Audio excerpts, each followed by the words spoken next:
Pod omendo nono mach ma skul primar ma Hillcrest Endarasha ka penjo mabende pod nitiere e wi jo Kenya en ni ang'o manokelo majno. Duoko pod onge nyaka odiechieng' ma kawuono ma en odiechieng' mar ariyo nyaka ne masira no ero timre e odiechieng' manyoro. Jokanyo mag apisas mag piny owacho bende kawuono ochopo e skulno moting'o kanyero jatend migawo mar somo mabende owacho opogore kanyero ni jogo ek mabende ibiro yud kod ketho kaluwore kod majno ibiro kawnegi okang' mager. To gima bende pod ipenjo to jopuonjre mamoko 48 ni kanye. Mano wach mabende pod wamedo luwo kanyakla kod chenro mag arita ma owinjo bedni iketo e skunde ma pacho ka ahinya mago mabende ji dakie. Mage kin mamoko magi ema wamiyo pek. 15 parents have also reported that they cannot trace their children. So as we stand right now, the total number of the children or boys who cannot be accounted for is 48. Sirkal koro wacho ni jopuonjre 48 mane nitiere e od nindo mano wang'e skul primar ma Hillside Academy Endarasha pok ong'e ndachgi. Jatend piny William Ruto telo ne oganda ma pacho ka e ywago jalup gavana ma Lamu Rafael Ndung'u Munywa. The government has already set aside 500 million to start that particular project, both building and bringing in the necessary equipment that will make it possible for us to both produce and to assemble the necessary devices that our children require. Piny owacho oketo thenge milion 500 ne gedo mar kambi loso mwandu mag konyo joma nigi ng'ol dago ngimagi mapile.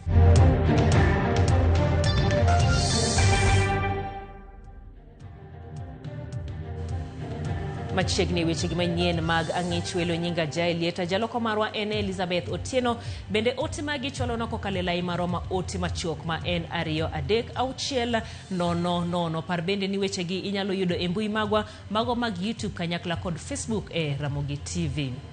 Sirkal koro yango ni nyaka sani jopuonjre 48 pok oyangi kama nitiere kotendo kod mach manyowang'o kar nindo ma jopuonjre e skul primar ma Hillside Academy Endarasha.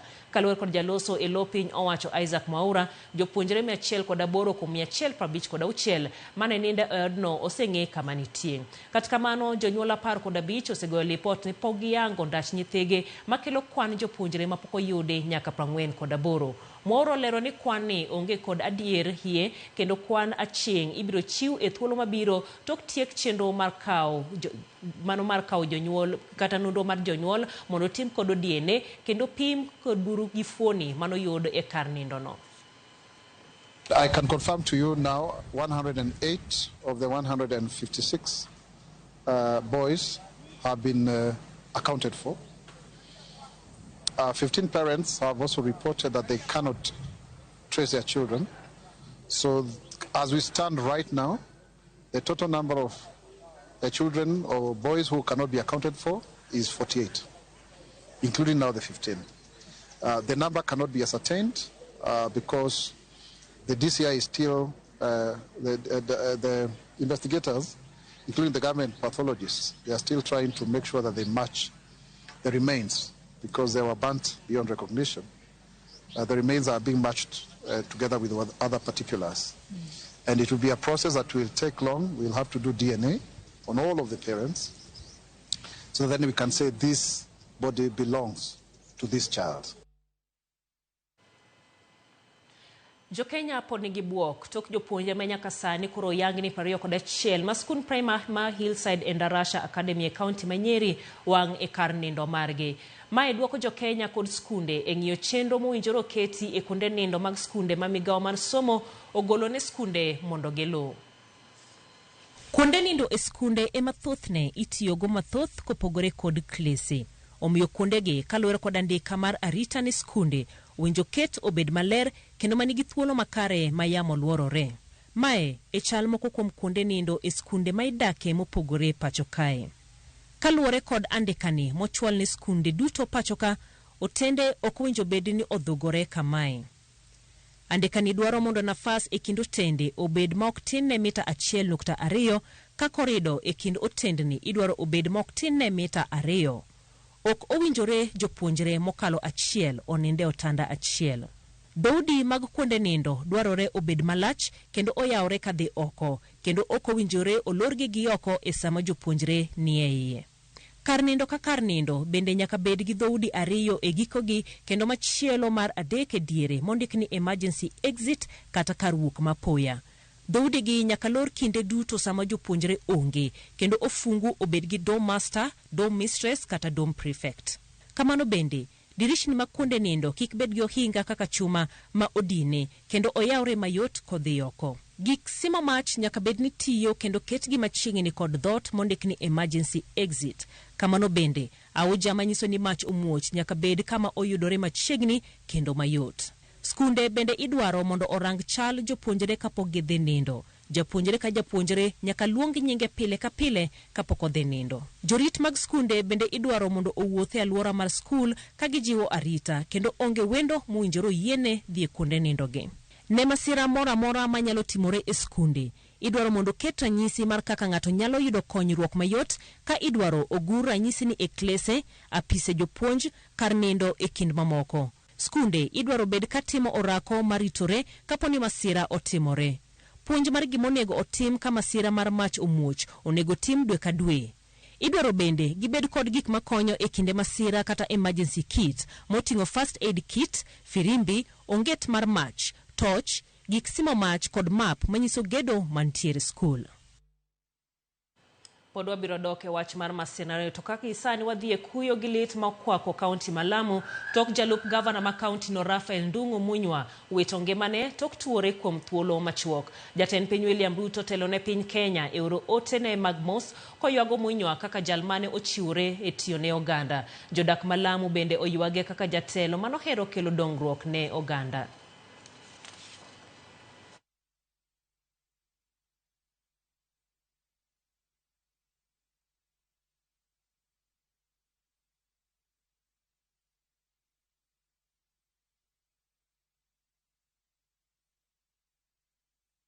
Nimemjua kama mtu ambaye ni mpenda amani, mtu ambaye alikuwa anajitolea kwa mambo ya jamii, kuhakikisha kwamba watu wamekaa kwa umoja.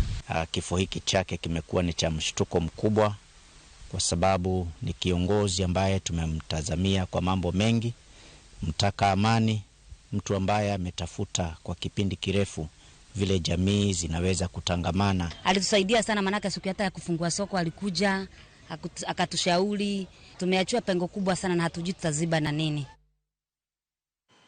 Komachielo ni piny owacho chano mar nyuando kanyakla ute agucho omenda mag piny owacho kata national funding facilities mondo okony e bero chenro mag chwalo kony e yor hola gi kungo ne jopiny. Jatend migawo mar riwruoge saga kata cooperatives Wycliffe Oparanya yango ni agucho omenda go kaka Uwezo Fund, landruok mar tich margi nitie e andaki kendo chenro mar keto lai manyien mar riwogi kanyakla nyalo biro kelo resruok. Oparanya olero ni od bura mamalo koro winjore one ni kanyakla gichako bedo jokanyo marango kaka chenro mag riwruoge saga ringo kochakore e sub counties mage kendo kawo thuolo mar jiwo jogo magirito mondo ochak kawo hola kendo oti kod omenda go kaka owinjore. E kinde no bende oyango ni sub counties 15 owinjore ogo kogno mokwongo mondo owe thuolo mar jopiny yudo yuto kokalo kuom tiyo gi omenda mag hola gi kungo kowuok Uwezo Fund. People are tipping everywhere, borrowing from all these funds. One person goes, because he's a youth, goes to youth fund. Because he's then a lady, goes to women fund. Then because hustler is for everybody, it goes for hustler fund. Then the same process goes for Weche Fund. Yeah.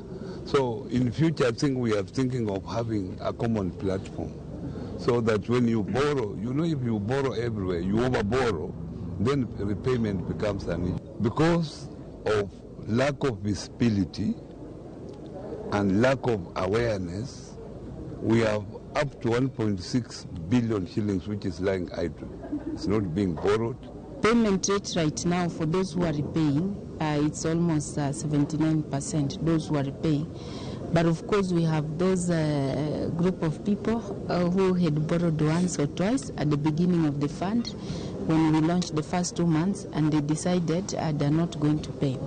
But what we want to sound to them is that, so this is about your behavior. We are nurturing your behavior. So if you do not repay and build up your credit rating, then it means you're locking yourself outside the credit market. Jagoro maduong' mar Nat Collins Oyo nyiso duol mandiko jopuonj mano Teacher Service Commission mondo kete tim winjruok mar osara mana kaka nyocha giwinjore. Oyo olero ni TSC nyaka ndike yo mongerore jopuonj mag JSS maromo 46,000 kochopo dwe mokwongo mar higa manyien. Omedo ni grade mar 9 pod nitiere e skunde primary kendo onge lokruok moro amora moseketi. Ne oloso e nyasi mar ik mar jatelo mar Nat Bade Malugari Nation Wambulwa manotimore gwenge Malikuyani.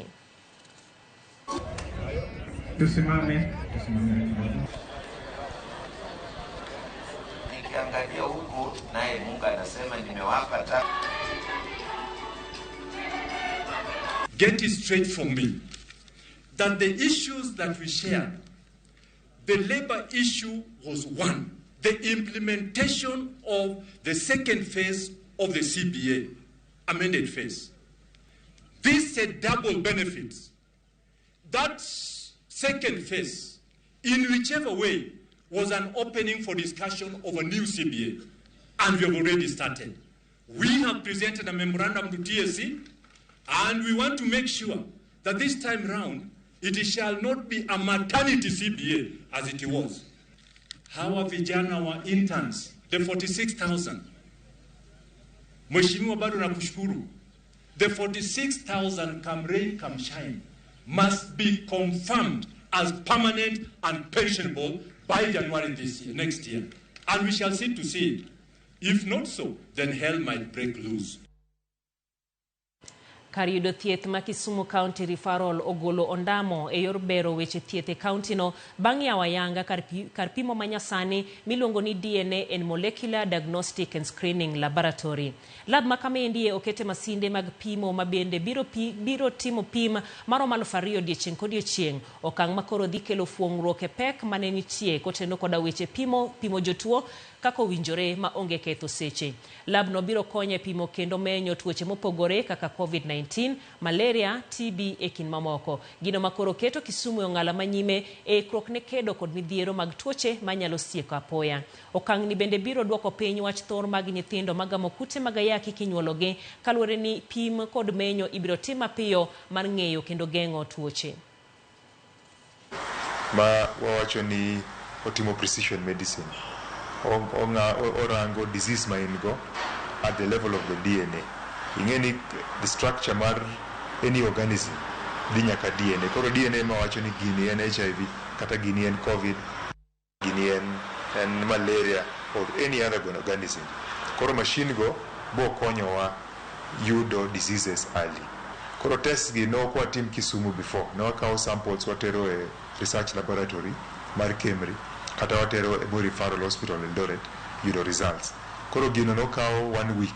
Kikawo sample kawuono ma kawo ni kata 1 week kata 10 days. To sani ni wan gi machine no ka obo kawo 24 hours nyaka 72 hours. 1 or 2 days yudo results mari. Sani waso train ji ang'wen e tiyo gi machine no.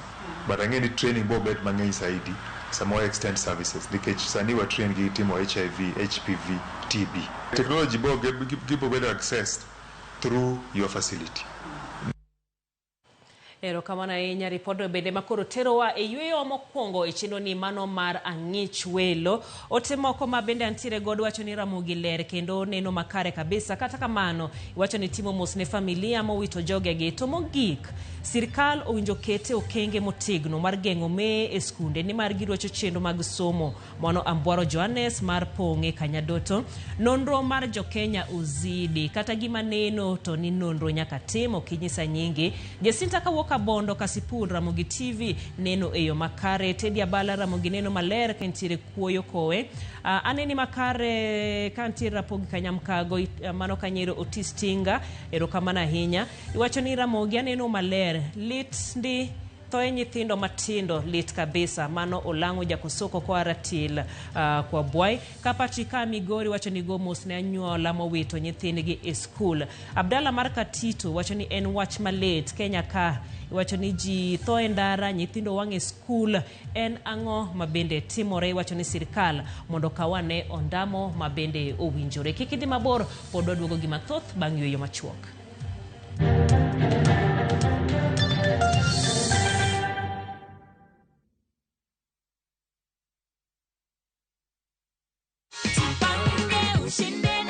You truly are the winner of 50,000 shillings, courtesy of Jipange. Thank you. Una feel as? Na feel vizuri sana. This is your check of 50,000 shillings. This is also the goodie bag, the Jipange goodie bag.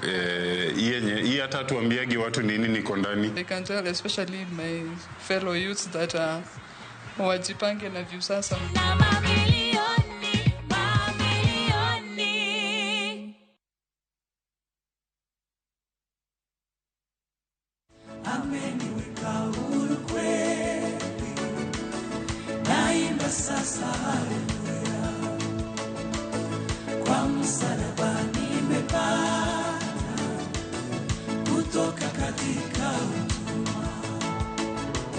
Kama ungependa wimbo wetu ameniweka huru kweli, iwe sikiza tuni yako, ni rahisi.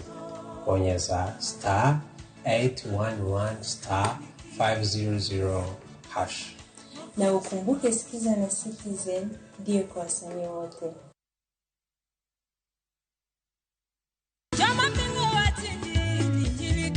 Jumapili e chenro mar Injili Kalo. Wakelo ni Jumapili moyedhi moyangi ne joma tindo. Omiyo kain ng'ama tin waruaki e chenro mar Injili Kalo. Tudri kodwa Ben Otiende kachiel kod Roda Nyarko Kitmo. An kende DJ Brokelonu mixes maliet bende wan gi jawer kod dance crew majoyo. Mai duto e Injili Kalo kae kikbai.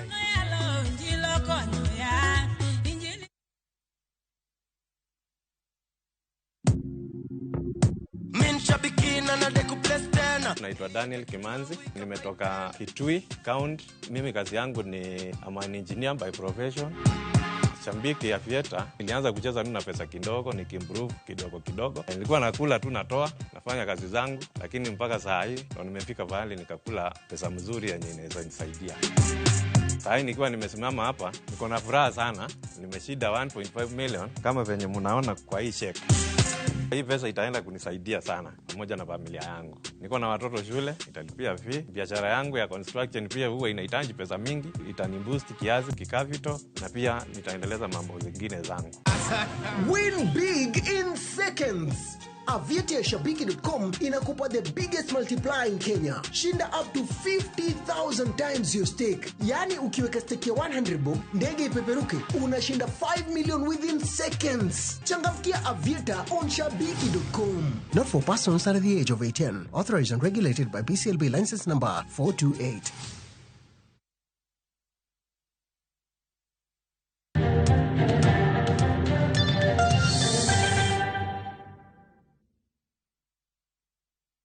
Machiegni kendo piny owacho keto thenge milion 500 ne chako gedo mar kar loso mwandu mag konyo joma nigi ng'ol e dago ngimagi mapile.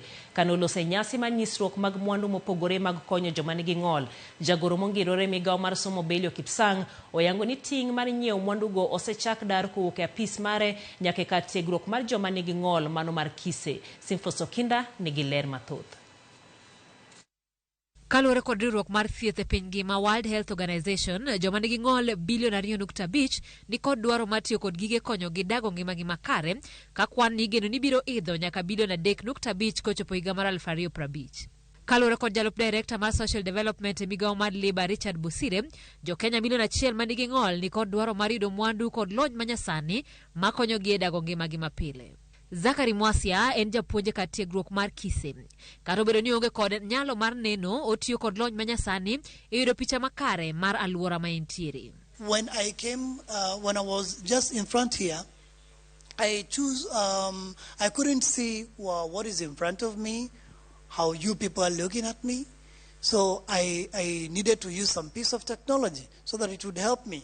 And there it is. It tells me a little. Picture. So, The image shows a large indoor event. Picha mar kamintiere nyiso oganda mathoth mobet kamoro achiel e romo. Tado mar odno ong'awre malo mabor. Odno nikod teche marieny. Nitiere dirisni madongo e malo mar korot. Chuo kod mine orwako lep ofis. E tok oganda nitiere jogo picha manikod kameras. Koro to bo maber kod otembni manikod rangi marachar, rakwar kod ralum. Red and green colors. Lony machielo ma joma tin kende manigode pacho kam en mano makonyo joma nigi ng'ol mar obwongo kata tuo mar cerebral palsy e loso. I have had access to education. Nayudo thuolo mar somo kendo natieko form 4 e higa mar 2021. Koro adhi nyime gi somba e college. Komba mabede ni konyo e dago ngimana kare kata kan be awinjore bedo e ngimani. Mwandu makonyo dago ngimawa mapile miyo wan bende wadago ngimawa maber. Magi gin mana kwan matin mag jogo monyalo nyiewo mwandugi ka jo-Kenya mathoth to onge nyalo mar yudo mwandu makama, gima miyogi geno kuom jomoko e dago ngimagi mapile. Gedo mar kar tiego jonyuol mani kod nyithindo manigi ng'ol e wi kaka inyalo ritgi, chenro mar gero kambi e pacho ka mar loso mwandu mitiyo godo kod jogo manigi ng'ol, kaachiel koda chenro mar daro nyiepo mag mwandu mag jogo manigi ng'ol tiyo godo kowuok e migawo mar somo nyaka ka tiegruok mar kise gin moko kuom weche madongo. Bende koro sirikal ochako mar neno ni jogo kata nyithindo minyuolo kod ng'ol dago ngimagi makare mana kaka nyithindo mamoko. Kane oloso e nyasi mar nyisruok mar mwandu mitiyogo kod jogo manigi ng'ol mane obagi ka tiegruok mar kise, jagoro mongirore e migawo mar somo Belio Kipsang oyango ni sirikal oseketo thenge siling milion 500 mar chako gero kar loso mwandu kendo chomo mwandu makamago. Government has already set aside 500 million to start that particular project, both building and bringing in the necessary equipment that will make it possible for us to both produce and to assemble the necessary devices that our children require. Belio bende olero dwaro mar daro ting' mar nyiewo mwandugo ne ka tiegruok mar joma nigi ng'ol kise mondo giyud yot mar nyiewo mwandu kendo nyiewo mwandugo kamoro achiel e nengo mogonyore. That instead of sending certain small amounts of monies to every other school, is that we shall send a certain component of that resource to the school, and we shall send a certain component of that resource to KISE so that they consolidate and be able to acquire the devices in large numbers.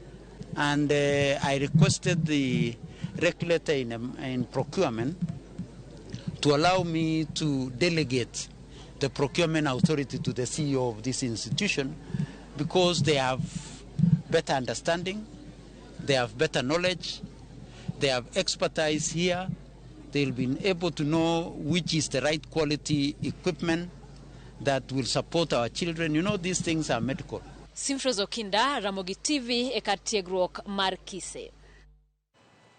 Riwruok mok mar piny owacho mar path mano mar Kemet kod migepe mamoko kotenre kod piny owacho ma kaunti ma Migori ochako chenro mar siro chenro mar keto mise makare e dongo mar nyithindo mantiere kind higni 3 kadok piny ka gichiwo puonj ne oganda kod kony mamoko. Jojuma miyo maler.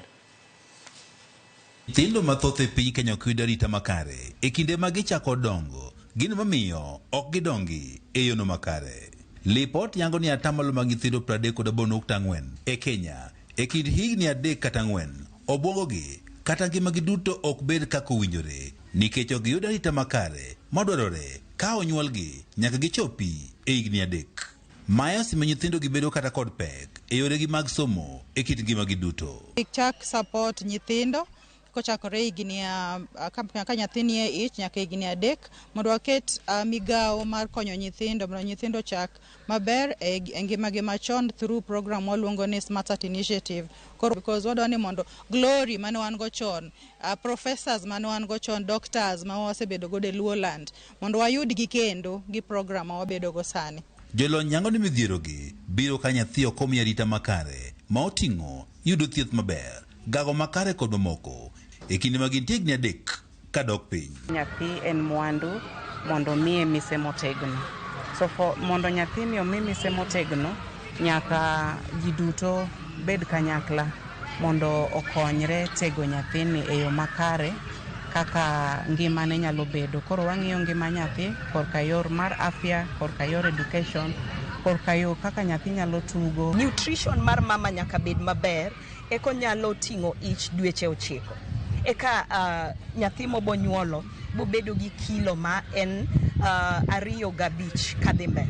E okang' mar geng'o midhierogi mabiro ka nyathi ok omi arita makare, piny owacho mar kaunti ma Migori kawo tende kod riwruokno mar PATH, KMED kod migepe mamoko koro chako chenro mar siro dongruok makare mar nyithindo e kaunti ma Migori. Kidhi e klinik mondo mi ndalo 28 cha oyud kisechako muonyo iron folic acid supplements. Okonyo ni ndalo 28 obed ni iseyudo folate mondo mi kik inyuol nyathi mong'ol, obedo ni development mar nyathi ber kabisa. We are also calling upon the county to look at ECD policies that are there, to also look at the ECD financing, to also look at how ECD is coordinated or the sectoral representation. Apisa maduong' e migaono mar somo e kaunti ma Migori Otieno wacho ni bwo chendoni mane nyithindo koro dongo makare, gichako kod puonjo apisas maggi mawuok e migepe mopogore opogore mondo gibed kod lony e siro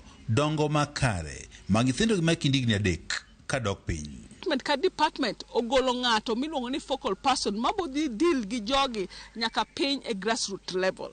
Kendo ipuonjowa weche kaka wanyalo rito nyithindo, nikech sama irito nyathini idwaro ni mama ni yudo chiemo makare. Kaunti ma Migori osebedo kod kwan malo mag nyithindo mathirno ma idendo kaka stunted growth, men achiel kuom gigo eko manyiso nyathi ok dong makare.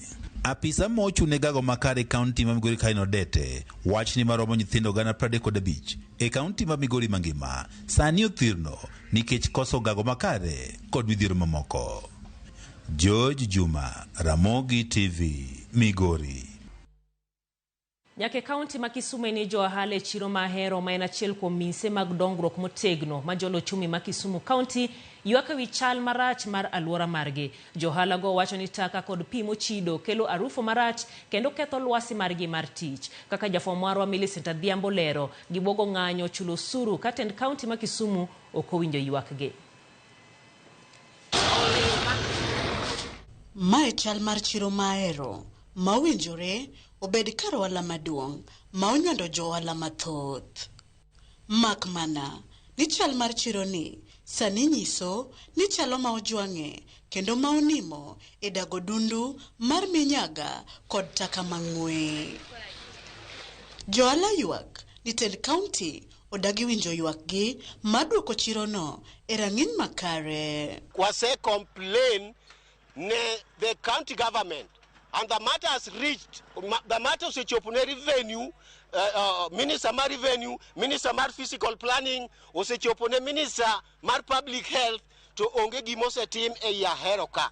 Mit koro wan kod chandruok. The other time no wabedo promised ni koro ichako ywe ma the chairman mar municipality no wacho ni ok dhi kawo dwe achiel ka gichako tich. Up to now, sani it is over 1 year. Koro wan kod chandruok e Ahero kama onge kaka wanyalo timo. Jolago yango ni sani ng'we mar chirono osekelo ne moko kuomgi tuoche kendo gibuogo ng'anyo ne chulo osuru ka ok owinjgi. To kowabiro kaeri choche dum, drainage system to juok to koro ketnwa malo. Iya kaya onge sama nyalo bira Ahero kama maka adok Kisumu moka diew osika tuo. Choche bedo drainage, the same drainage, and the drainage is stagnant. Oko move to one local machine gim taro ni health wise one affected. Wenge waramowa iwan gi tuoche mag ich, waonge freedom, wakolo revenue donge ber mwana eno mar revenue wana wakono county government mar Kisumu onego beni waneno ber mar usuru mowachoko maka onge ber mwanyalo neno to onge haja mondo wachok osuru e market wa mar Ahero ka. Ahero en chiro maduong' e Kisumu kae, to kendo kang'iye maber hapa ne oluoki buye to ber mar pesa ok wane. Kochakre sani ko ginyalo sunwa drainage motop kani to ok wane haja mar osuru. Jolago bende ywak ni buogo mar makogi e kinde ma ging'anyo ne chulo osuru ka giywago ratichgi. Isikichiko wachika na ero ni ibiro los drainage. The other time MCA no promise ni 10 million no say goal mondo be los go drainage.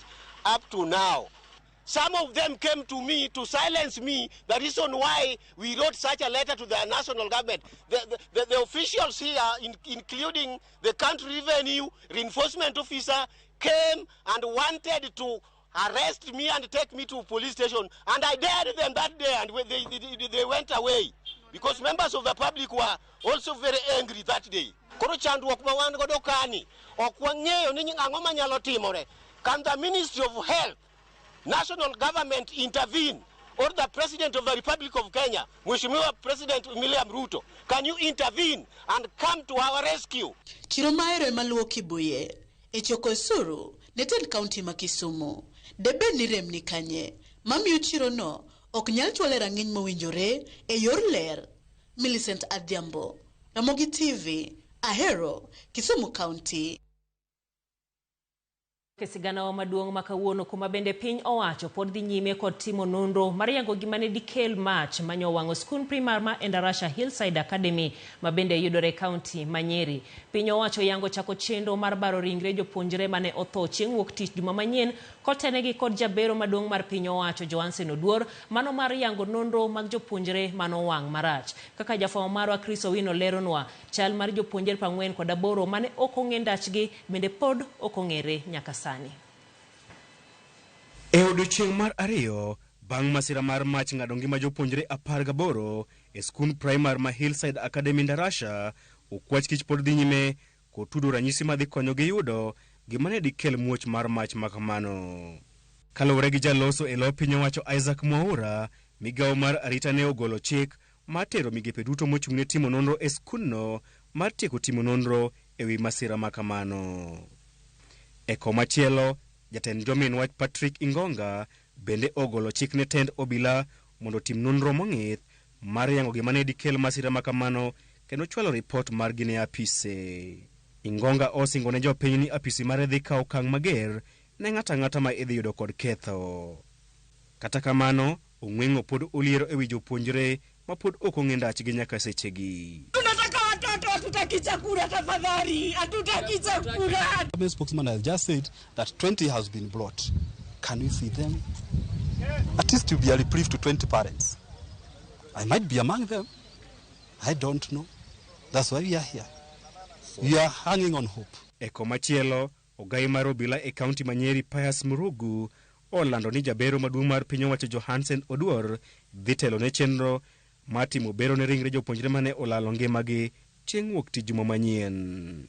Chenro makamano dhi timore e od thieth ma Narumoru Level 4 Hospital. Monday we shall be having all the parents wale ambao wameathirika so that they can be together in the process of the analysis of whatever is there. E korka kore, jatend migawo mar somo Julius Ogamba ochiwo siem mager ne ng'ata ma ibiro yudo ni ne onindo e tije kendo kelo masira makamano. We look at those rules and regulations which are policies and find out whether it is time for us to move them a step further and make them laws so that there are penalties that will attach to any person who violates them, because we cannot go on like this as a country. Chris Owino, Ramogi TV.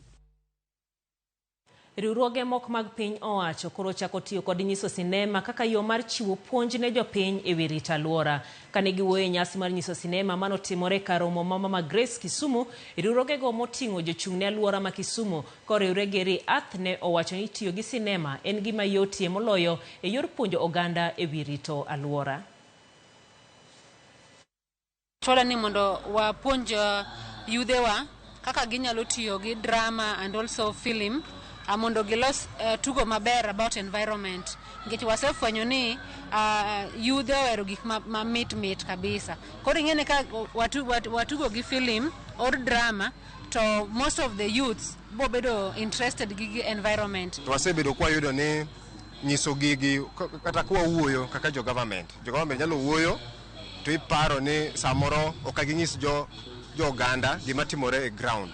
Koro wakelo chenro moro mar nyiso film different documentaries mawuok not only Kisumu ka but wuok bende pinje maoko mondo jo oganda te opuonjre gima chandowa kaka koth machwe ahinya to ketho gik moko wanyalo timo nade to gino affect nade Kisumu ka drama kata gi film gin gi yore matiyo kod yore makelo mor kendo loko pach dhano e yo mayot.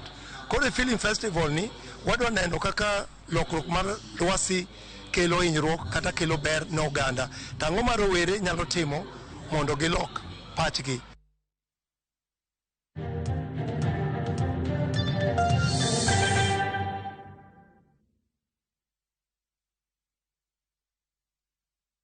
If you're flashing I am here and I am not calling back, it is because I am a runner and I ran out of airtime. New on View Sasa, Jolly Slekong. Due to public command, I come to real life now. A marathoner who can run through your ribs with his humorous lines. Even when I met my wife for the first time, I ran out of words, I ran out of breath, then I ran crazy for her. Now I jump into conclusions. Enjoy these hilarious and entertaining stories of Jolly Slekong. Yani, ikitikwa makuna. Exclusively on View Sasa. Thank you very much. Karibu tena, asante sana.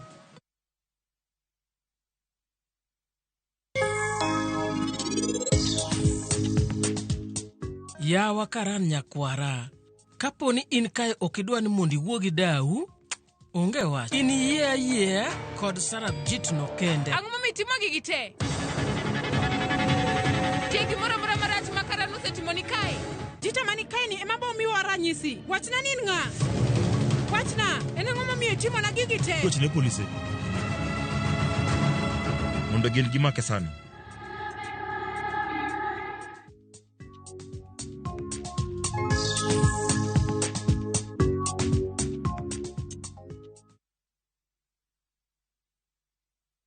Point of order, Mr. Speaker. Point of order, Mr. Speaker. And if it doesn't give you, go back. Behave. Can you behave like a woman? Behave like a woman. Yeah. Women don't behave like that. But men, when they behave like that, it's encouraged. You are told you are being assertive. Part of my life mantra is that dancing boosts happiness. To watch this story and more, download the Citizen Digital app today. Kenya's #1 app, Citizen Digital. Pilot, uko ready kutake off na Shabiki Jet X? Ha, Shabiki Jet X inagawa kugawa. Cheza Jet X na as low as 30 bob, a wheel of fortune ita pop up, spin, and instantly win your cash prizes. Tuko na over 650,000 Kenya shillings in cash prizes for the lucky winners. Boarding is now easier than ever. Log into shabiki.com na udeposit pesa yako, click on casino, then select transfer to casino. Weka amount unataka kutransfer, for example 50 bob, okay? Then click transfer funds ili kuconfirm. Sasa uko sorted. Click on casino na uanze kucheza Jet X. Ingiza wenzako na bado ubebe a share of the 650,000 Kenya shillings in cash prizes. Fly, spin, and win with Shabiki Jet X.